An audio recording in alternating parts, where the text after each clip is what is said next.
Our nation deserves a serious debate about Iraq because the outcome of this conflict will have enormous consequences for our country. Failure in Iraq would allow terrorists to operate from a safe haven with access to the world's third largest oil reserves.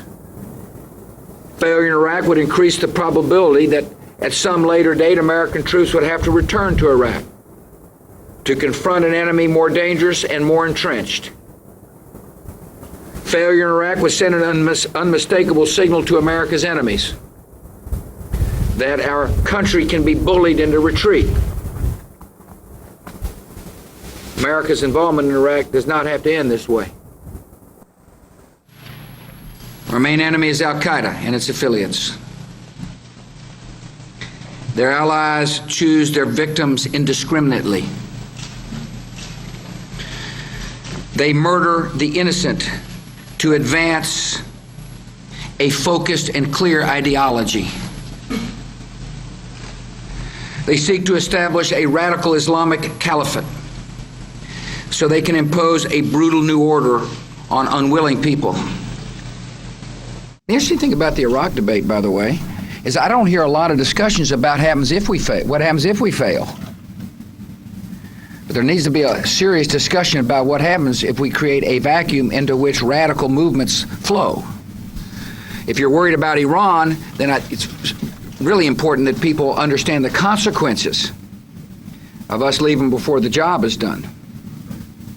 I am deeply concerned about what would happen in the Middle East should America's credibility be diminished as a result of us not keeping our word, as a result of us abandoning millions of people who are anxious to live in a stable, secure, free society. These enemies have embraced a cult of death.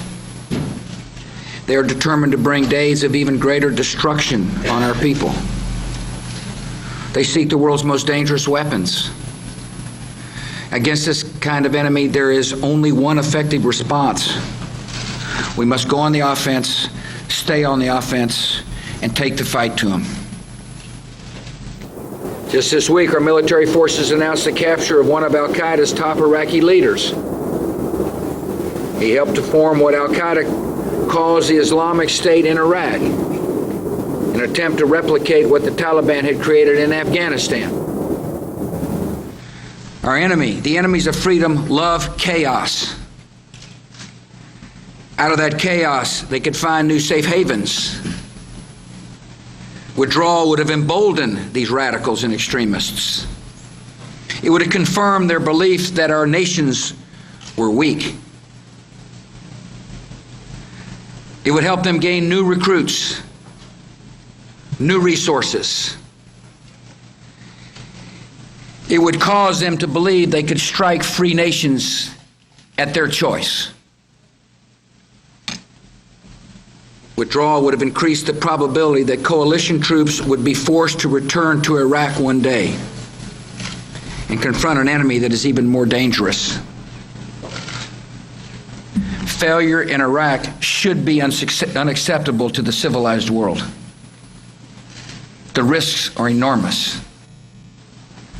So after an extensive review, I ordered a new strategy that is dramatically different from the one we were pursuing before. I listened to our military commanders. I listened to politicians from both sides of the aisle. I made a decision.